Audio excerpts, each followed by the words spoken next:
میں آج آپ کی طرف سے یہ کہنا چاہتا ہوں کہ آئندہ چند دنوں میں میں نے اصل جو حقائق ہیں اس جوائنٹ سیشن میں وہ آپ کے توسط سے قوم کے سامنے رکھنے ہیں. ابھی سیاہی بھی نہیں سوکھی تھی اس جوائنٹ سیشن کے جو دستخط تھے، ہم سب نے دستخط کیے اس ریزولوشن پہ کہ سینیٹر جان کیری اس ملک میں آ گئے اور ان کی موجودگی میں ڈرون اٹیکس ہوئے جو اس متفقہ قرارداد کے سراسر منافی تھے، بلکہ منہ چڑھا رہے تھے. ڈرون اٹیکس کو ختم کرنے کے حوالے سے، ڈرون کے حملوں کو ختم کرنے کے حوالے سے حکومت کا کہیں دور دور تک قرارداد میں ذکر نہیں تھا. بسم اللہ الرحمن الرحیم. السلام علیکم ناظرین، میں ہوں Jasmine Manzoor and welcome to the show. ناظرین، یہ تو آپ نے سنی لیا ہوگا کہ قائد حزب اختلاف چودھری نثار صاحب کہہ رہے ہیں کہ ابھی سیاہی خشک بھی نہ ہو پائی تھی کہ پاکستان کی ساورن پارلیمنٹ کی ساورن ریزولوشن کی دھجیاں اڑا دی گئیں. جس دن یہ بریفنگ ہو رہی تھی اس دن بھی ڈرون اٹیک ہوا. اس کے بعد آپ جانتے ہیں جس بے دردی سے ایف سی کے جوانوں پہ خودکش حملہ کیا گیا اور ان کو بے گناہوں کو اس بربریت سے مارا گیا کہ ساری دنیا ہکا بکا رہ گئی، یہاں تک کہ دیگر ممالک نے بھی اس چیز کو سیویئرلی کنڈیم کیا. بہرحال جہاں یہ تمام معاملات چلتے رہے وہاں حکومت اور پاکستان مسلم لیگ نواز اپنا ہی راگ الاپتے رہے. آپس میں نہ ان کی بن پائی ہے نہ شاید کبھی بن پائے گی. قائد حزب اختلاف کہتے ہیں کہ جی ان کا اشارہ بہرحال اس ساری پریس کانفرنس کے بعد واضح طور پر فردوس عاشق اوان صاحب جو کہ انفارمیشن منسٹر ہیں ان کی طرف تھا کہ حرف بہ حرف بریفنگ ہو رہی تھی اور بریفنگ جو ہے وہ انفارمیشن کے طور پر عوام کے سامنے میڈیا کے تھرو جا رہی تھی. بہرحال پارلیمنٹیرینز کے ساتھ کیا رویہ رہا اور کیا رویہ رکھا پارلیمنٹیرینز نے فوجی قیادت کے ساتھ، اس بات پر بھی بات کریں گے. لیکن آج جو لوگ یہ کہہ رہے ہیں کہ پاکستان ہیلی کاپٹر گرا دیتا، پاکستان امداد ختم کر لیتا، پاکستان جنگ کر لیتا، پاکستان ڈرون گرا دیتا، کیا ان کے پاس کوئی مثبت نتائج ہیں؟ کیا انہوں نے ایک لمحے کے لیے بھی یہ سوچا ہے کہ پاکستان کے اپنے حقائق کیا ہیں؟ پاکستان نے ساری دنیا کے دکھ درد اپنے اندر سمیٹ کر سارے جہادی یہاں پال رکھے ہیں. ایک ایک کر کے نکل رہا ہے، ایک ایک کر کے پکڑا جا رہا ہے. یہ بھی سننے میں آیا ہے اعلیٰ سطح کے بیرونی اخبار، the Guardian, New York Times, Washington Times, سارے اخبارات پاکستان کی ایجنسیز کی دھجیاں اڑا رہے ہیں. اور یہ ہمارے لیے کوئی خوش آئین بات نہیں ہے، ہمیں اپنی افواج اور ایجنسیز پہ بہت فخر ہے. لیکن بارہا وہ تنقید کا نشانہ بنی ہوئی ہیں. ایک جال پورے نیٹ ورک کے طور پر بچھا دیا گیا ہے اور ہر طرف سے حملے ہو رہے ہیں. افسوس کی بات تو یہ ہے کہ یہاں پر تمام پولیٹیکل فورسز جو اپنے آپ کو 18 کروڑ عوام بقول ان کے 18 کروڑ عوام کے مینڈیٹ کے ساتھ پارلیمنٹ میں بیٹھی ہیں، اب تک یہ نہیں بتا سکی کہ پاکستان کی national policy on U S relationship کیا ہوگی.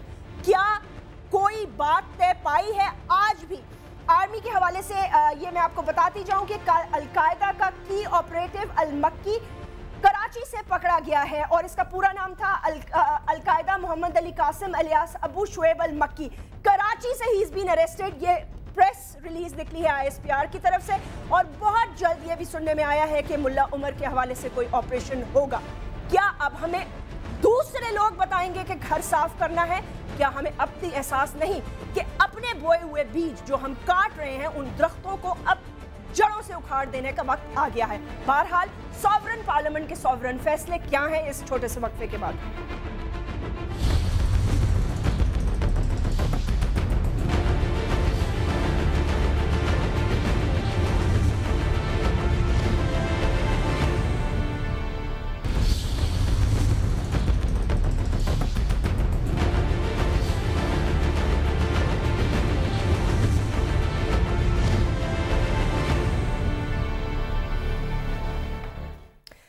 ویلکم بیک ناظرین. جیسے میں نے کہا اپنے 3 امپورٹنٹ گیسٹ سے میں آپ کا تعارف کرانا چاہوں گی اور آپ دیکھ رہے ہیں کہ تسلسل سے ہم اسی بات پر ڈیبیٹ کیے جا رہے ہیں اور اس پر نئے نئے انکشافات بھی ہو رہے ہیں. یوں تو پولیٹیکل سینیریو بھی بہت چینج ہو رہا ہے لیکن جیسے میں نے اپنے اوپننگ ریمارکس میں کہا تھا میں تمام گیسٹ سے ریکویسٹ کروں گی سر شارٹ آنسرز بھی ہوں گے کیونکہ بہت سارے سوال مجھے پوچھنے ہیں. ان کیمرہ بریفنگ اب ان کیمرہ نہیں رہی تو ظاہر ہے کہ کھل کے بات ہوگی. پاکستان کی ساورن پارلیمنٹ کیا چاہتی ہے؟